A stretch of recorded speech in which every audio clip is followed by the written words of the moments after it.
حتى الحبيب الأعظم صلى الله عليه وسلم في موقف القيامة يجي عند الأماكن الخطيرة من شان ينتبه من أمته، من شان يشفع لأتباعه صلى الله عليه وسلم. قال له سيدنا أنس في الحديث الصحيح: أسألك الشفاعة يوم القيامة يا رسول الله، أسألك الشفاعة يوم القيامة. سمع النبي كلام منه، قالوا إني فاعل إن شاء الله.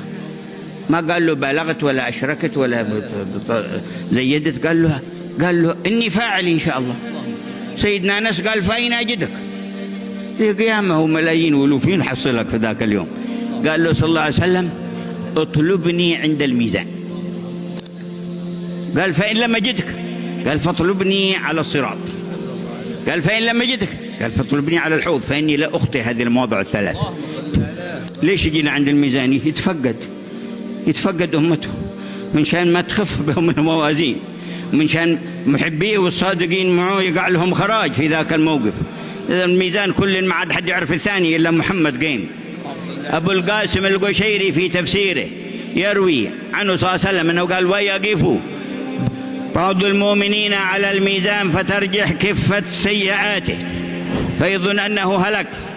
قال: فلا يدري إلا برجل يأخذ بيده ويقول: لك عندي وديعة.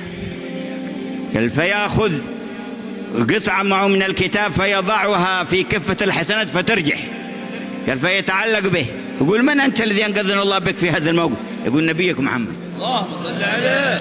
قال: يقول له: وهذه صلواتك التي كنت تصلي بها علي، ادخرتها لك حتى آتيتك إياها أحوج ما تكون إليها في المحل الحاجة.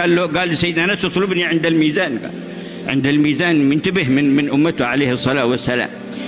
قال: فإن لم يجدك؟ قال: على الصراط، من شان يقع المرور وأكثر الناس يسقطون والعياذ بالله. وإن منكم إلا واردها كان على ربك حتما ثم ننجي الذين اتقوا ونذر الظالمين فيها جثيا. والثالث عند الحوض، لأنه بيسقي الأمة عليه الصلاة والسلام من الله يردنا على حوضه المورود.